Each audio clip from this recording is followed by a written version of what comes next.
Welcome to another NEBA Spotlight. I am so excited to introduce you to Mike. Mike, tell us about you. Tell us about the business. Greg, thank you so much for having me and good to see everybody.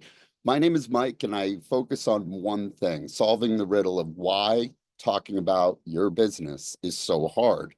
All of us go through the same thing. Just on this call alone, we're all thinking about, okay, how do I talk about what I do? And the truth is, what we should be asking is, how do I make sure they connect to what I do? How do I make sure they want to know more? And how do I make sure they take away the information the right way? That's what we're all up against. And it's a simple reason for why it's so difficult. It's ours. It's hard to talk about yourself in any capacity. It is harder for us to be self-congratulatory than it is self-critical because we're always thinking about, well, what if they think this? What if they think that? And that runs rampant in the business world. But the truth is, it comes down to one thing. It's all an imperative for getting business done because it aligns us to one goal. It requires an insight and an understanding of your audience that typically we're not thinking about. So today I want to just touch on a few things that are going to hopefully be earworms.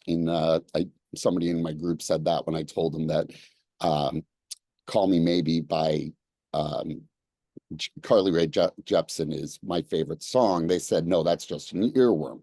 Well, we need to place those earworms just to stand out as different to our audience, and we've got to speak on their terms.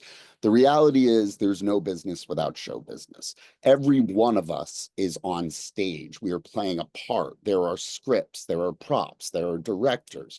All of this exists. And presenting what you do, talking about what you do is the performance art of that business. No business without show business world. We're never talking about just us. We're never having just a conversation. We feel like we're on stage. And that gives us all the jitters. It gives us the butterflies. It gets us saying, well, what if I stumble over my words? Or what if they don't get it? And it distracts you from the real point. If you want them to get it, you need to understand your audience. You need to know that everything is seen from their perspective and not yours. Everything that comes out of your mouth needs to resonate with them on their terms and not yours. What they want is three things. One, connect with you. Two, get the right direction from you. Read the pages in the right order, if you will. And three, does your projection of you, your attitude, does it project the right tone for the moment? Connection is the first thing we should be worried about. Watch any TED Talk, and every single one of them opens with either a question from the speaker or a statement. And the question could be show of hands. The statement could be think about this. But the idea is you're triggering something in the audience to respond back to you, even if it's not vocally. In their head, they're now connected to an idea that you planted there. It forms that preliminary bond because you're speaking their language, and it allows you to sort of confirm what's going to happen next with full understanding from them. Second is direction. This is easy. Tell them what you're going to tell them. Tell them.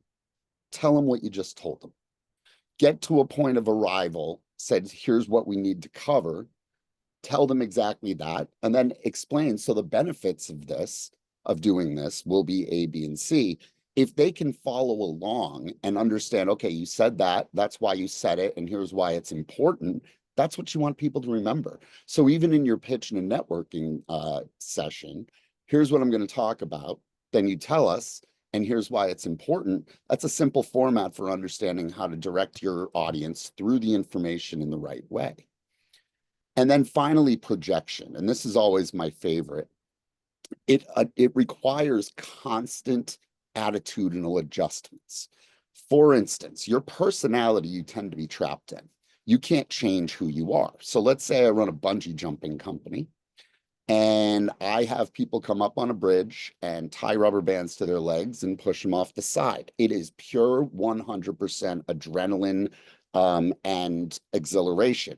I'm not going to ask a group of 55-year-old women to come up for lunch and then tie rubber bands to them and push them over the edge. It's not the right personality, but my tone can adjust all the time, my attitude of what I do. For instance, my bungee jumping company, if I'm talking to a team leader who's looking for a team building exercise, I could say to them, this is like the trust fall on adrenaline. This level of exhilaration experience together will bring your team together more closely than it ever has before. Now switch that to a consumer and not a business leader. Mountain Dew to the extreme, jump off a bridge, nothing like it. Same personality of the business, different projection, meet the moment. And that is key to everything that comes out of your mouth. If you're not adjusting it to the right tonality, to the right audience, you may be wasting your time, because what if that's not what they expect? Or what if they don't understand your enthusiasm when you're talking about, say, data analysis? Who's going to get really enthusiastic about that? The people in the audience aren't there for enthusiasm. They're there to learn about your perspective on data analysis. So all of these things work in concert, and none of them are easy to focus on. But if you could break it down to those easy steps, all right, first, I have to get their attention. I have to break through this me versus them and make a connection with my audience. Then it feels like us. It turns it more to a mentality about conversation and not presentation. Second, make sure the information's in the right order. Make sure you communicate it in the right order. If it's a book, you can't read it out of order. So ensure that the direction you give them gets them in a feeling of what happens next. Then what? Then what? They can follow the story more effectively. And finally, match the audience in terms of your attitude and projection. If you're in front of a bunch of little kids reading a book, you don't look at it and say, "Good night, moon. Good night, cow jumping over the moon." You turn that book around and you say, "Look at the cow jumping over the moon. Wow." And you make sure they see the cow before you move on to the dish running away with the spoon.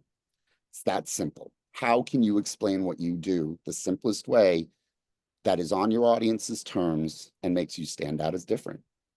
And that's all I got, people. If you want to talk more about this, please reach out to me on LinkedIn. I'd love to catch up with everybody because it's been a long time, but I hope you take away from this that you need to play your part in this show business, and everybody can be authentic, confident, and communicate effectively.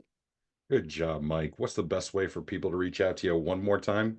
Absolutely, on LinkedIn. That is the easiest place to find me. And just search Mike Verret. I think I'm the only one that comes up, believe it or not. Awesome. Well, thank you so much, Mike, and great business. We look forward to supporting you and sending lots of business your way. Thank you, sir.